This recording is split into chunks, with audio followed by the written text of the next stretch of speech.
Hi, and welcome to another fact-filled adventure video from Havoc Sun. Today I'm going to go over a couple of new things, and I'm going to revisit some classics that I've done in the past. Now, I am a fan of videotaping with my phone. There are people out there that say that that's not true to the cause of whatever on YouTube. I just find it absolutely fantastic, today's technology on the Galaxy phones, the later models, the 6, 7s, and I'm going to be getting an 8 here pretty soon, and I looked at the specs for its recording capability. I'm excited. Okay, so anyway, there are things that you can do to make them even better. Now, the camera itself, I think, is fantastic. It really is. And it is convenient. And with some editing software, you can just do everything on your phone and then shoot it right up to YouTube, all done. Boom, if you want. Or you can upload it to your laptop and edit it there, or your computer, or whatever, which I've done all of those. But I just love the capabilities of it. One of the things that I do not like is the microphone, the way I sound, like the way I'm sounding right now. It's okay, but it isn't really awesome. So I looked for some really good microphones, and this was kind of a hard search. And I searched and searched and did a lot of research, and I found that this microphone here, the Video Mic ME or Me. Now, the thing about this microphone is it's from Rode. The problem with this microphone, I think, is the way they advertise it. And right here it says, directional microphone for Apple, iPhone, and iPad. Well, that makes you think that won't work for Android, and that is so far from the truth. It actually does work for Android, and it works really well. So we're going to open it up right now, and we're going to plug it in. And then from there, we are going to go over, I would have to say it's fully restored now. My last video that I did on this, I showed just partial restore. I hadn't finished the turntable. I'm talking about my Zenith Circle of Sound that the Rode Video Mic ME is sitting on. Now, cool thing about this is it comes with a dust cover for outside. Freaking awesome. Just pull that out if you don't want it. Now, if you're doing some adventure videos where you're moving and stuff, right now, I'm out on my 5800D tripod, which is so cool.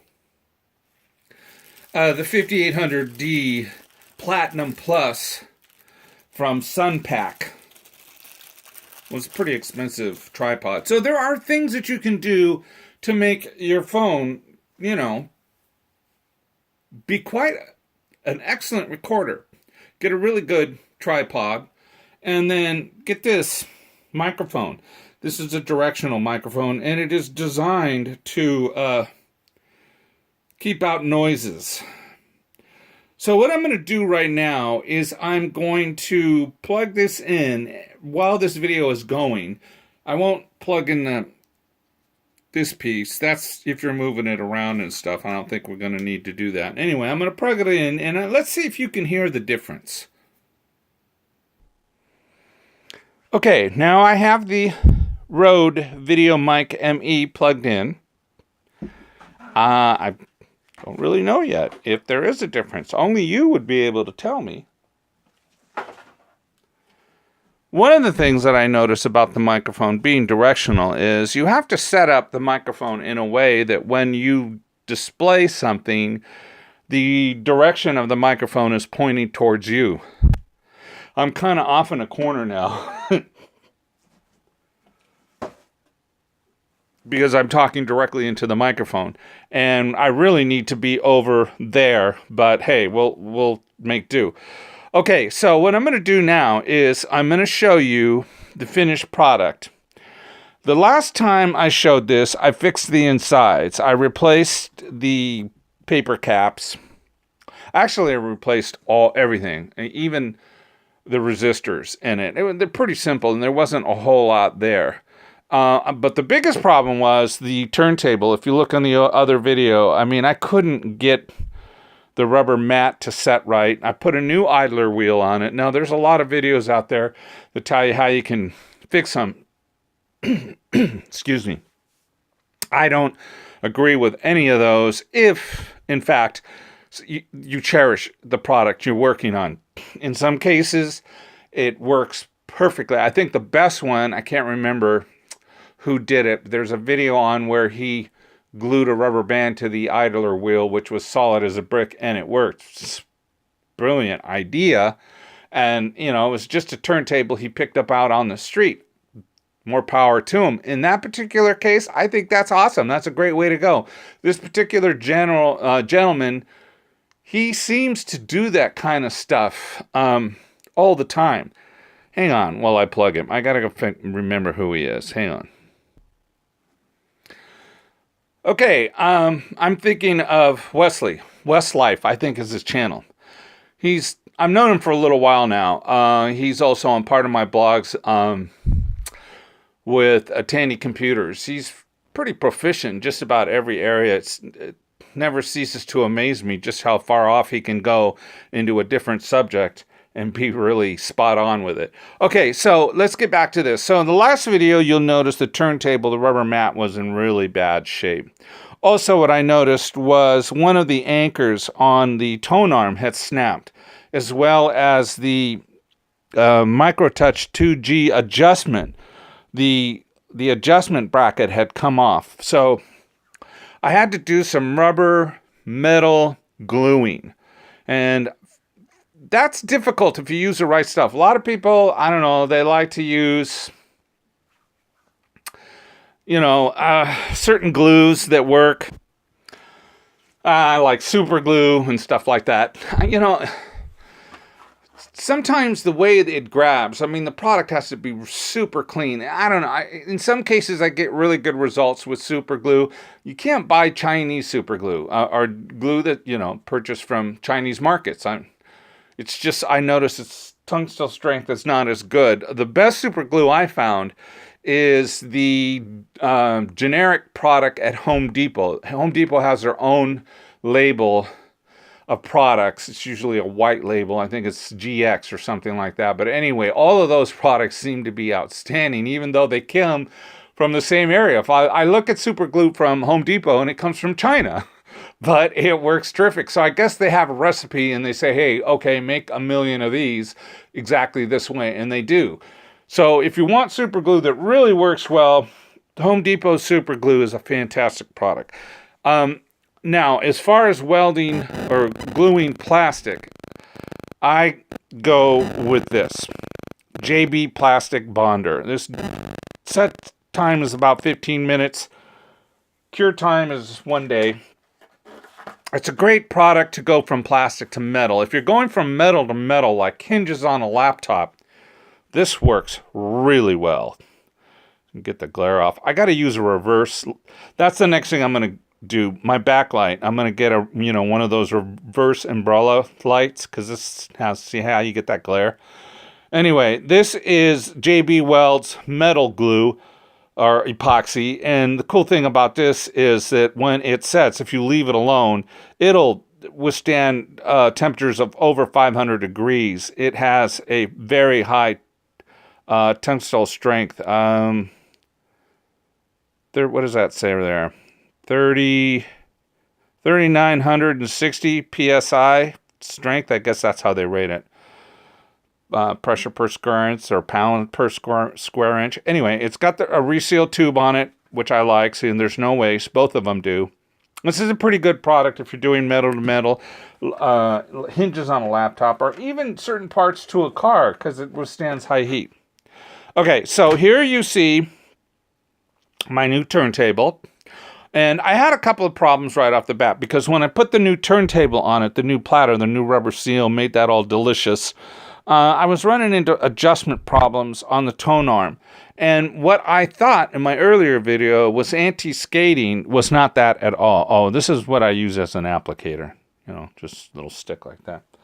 And I was able to glue that adjustment in. And I have it tracking less than 2 grams, and it does really well. And that's because I take really good care of my records.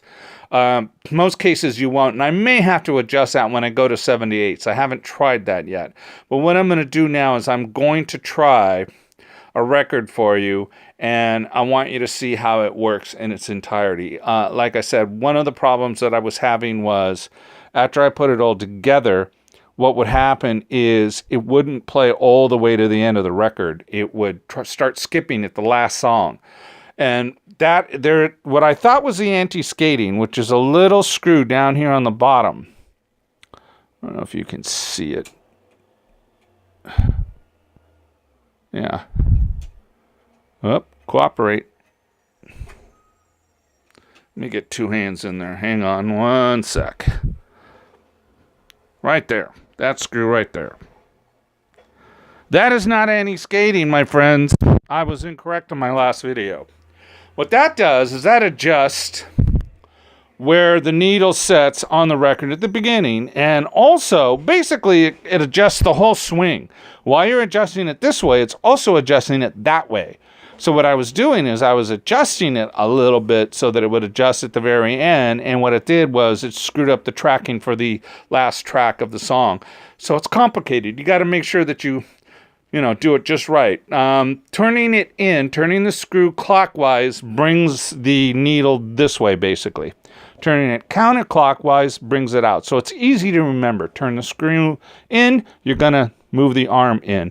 Turn the screw out, you're going to move the arm out. And it's quite an easy adjustment, and it's pretty accurate.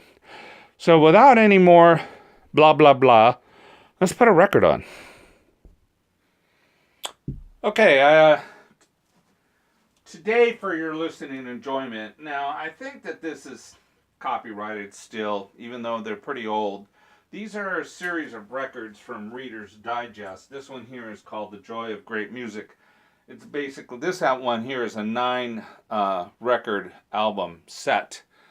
And I don't know, I started collecting these when records were popular. Some of the older ones, not this one. And then I just wanted to try to complete all of the Reader's Digest collection before I realized that that's going to be impossible, because Reader Digest, they kind of went off on this, and there's a million of them out there. So go ahead and hit the button there. See it sit down perfectly. You notice the turntable isn't wobbling anymore. Oh, great start, Mark. Looks like I've got a little scratch on this record. That's interesting. Now, because I've got this tone arm adjusted way loose, because I just don't want heavy-duty tracking force, it's probably just over 1 gram. It should be 2 grams, I believe. On 2 grams, that wouldn't have skipped so bad. It probably would have knocked through that groove, and it wouldn't have bounced like it did. And that's one of the drawbacks of going very loose. A lot of people also say that depending on the groove and the cartridge, you miss a lot of the music if the needle doesn't fit down properly. I've been doing this long enough to kind of disagree with that. I mean, if the cartridge, for instance, this cartridge is designed for this stylus. You can't put anything else in it. So it's gonna fit into the groove perfectly, even at 1 gram, for records that were made around that time frame. And they didn't really change groove depth much in any of the record runs through the history of LPs. So I mean, I really don't hear a difference. And when I put it on a digitizer, something that's going to bring the music in digitally, which I've digitized my whole library, going 2 grams and 1 grams, and between a 2 gram depth or a weight on the stylus and a 1 gram weight on the stylus, I see no difference in my spectrum analyzer from my software, which that would tell me a lot right there. So I'm gonna pause the video for a little bit. I'm gonna wait till this gets to the very end, because like I said, the last problem that I had was she wouldn't play to the very end. She'd start skipping. And that is an adjustment that you use here. Now it's kind of weird because it's a tight adjustment on this end where you adjust that needle to get it to drop. But by the time it comes over here, it's a very wide adjustment. So let's say you get the needle to drop just fine right here, but it's still skipped at the very end. You can still pull this screw a little, and it'll still pretty much stay very, very much where you had it originally here, but it will change it drastically over here. And I don't know if it's just, you know, probably the mathematics of the pull and the depth of the swing. By the time it gets out here, it's much wider. I'm not sure why, but you have more leeway over here. And you can adjust this, even though this may be where you want it. You can still adjust the needle to get it to land right here. Okay, so let me pause this, and we'll come back to the end. Oh, by the way, something I noticed. I'm now on the other side of my camera. I am not near the directional microphone. So it's going to be interesting to see the audio portion of this video. You know, I may even have to redo it if the directional microphone is that, you know, acute to where you stand. All right. Let's pause, and I'll come back when she's at the end. You know, I'm not at the end of the video, but I just wanted you to hear how good this record is, other than that one hot spot in the beginning.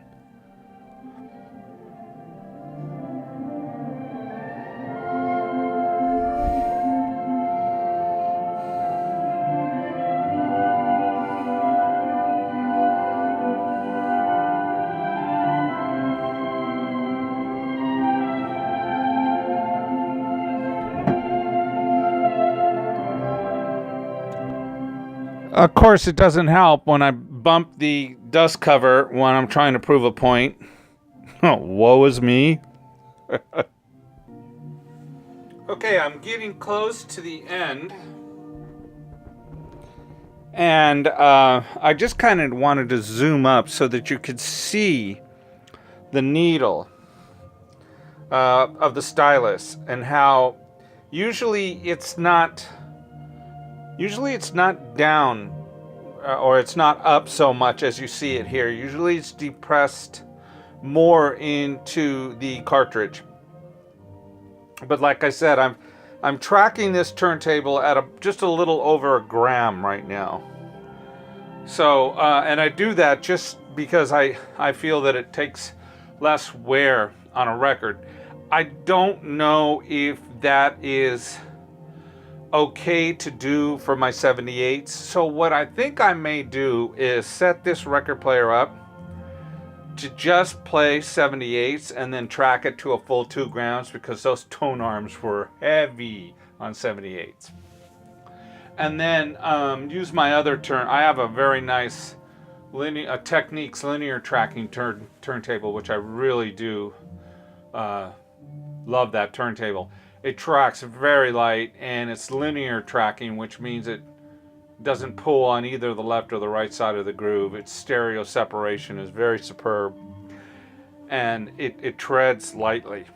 So I think I'll use that for all my other fine records, and just leave this set for 78. So it's coming to the end now. So let me pause this and get it back up so you can see the retraction process.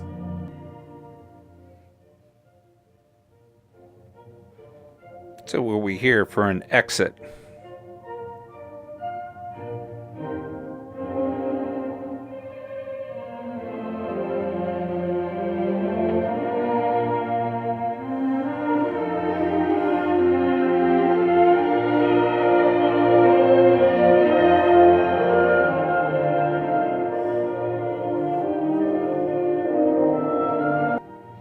One of the things I notice is that this record has got a lot of information on it, and that is the closest groove cutoff that I've seen. In other words, the margin here of no space where it retracts is very tiny. So my adjustment better be right on, or this isn't going to retract correctly. I mean, she still has, I would say, a good, oh boy, probably 30, 40 seconds, maybe longer. So I mean, I don't know what they figure an LP can cut off at, but that's probably the smallest margin I've seen. I mean, I don't know if you can see it, if it's coming through on the camera, but I mean, it is less than my pinky finger. So, I mean, we're talking about maybe less than a ½ inch, if that. You know, it's very tight. I mean, she's still playing. Normally, in the past, before I made this adjustment, the record would start skipping. The adjustment would not be calibrated correctly, and it would start to want to, reject and come back up. Wow. Looks like it's set perfectly. Another way you can tell, too, if you got it right, for both the left and the right, is where it drops on this. Like, I can see that it's still just a tiny bit off, but it's good enough. Because when this arm comes down, it usually comes straight down on the cradle. But as you can see, it just slipped in anyway. Well, there it is. Oh, the other thing is, the last thing that's still wrong with it is, won't shut off. Takes a little bit of pressure. Sometimes it does, most of the times it does not. And I've looked at there's a large arm that goes across linkage that pulls off of the linkage of the rest of the system to get that on-off switch to go off. And there's an adjustment on that end. And so it looks to me like all I have to do is adjust that. And I guess after time it starts to cut down. So I'm just going to have to do the adjustment on that so that on switch shuts off when it wants to or when it needs to. There's a good shot of the speaker. It's supposed to be made so that it surrounds you in sound no matter what. The name surround. Circle of Sound is basically was the name of this. And I have one other thing. Let me show you that I got. It's a Zenith product that I'm going to connect to this. And here we have a very rare Zenith 8-track. But she's a recorder.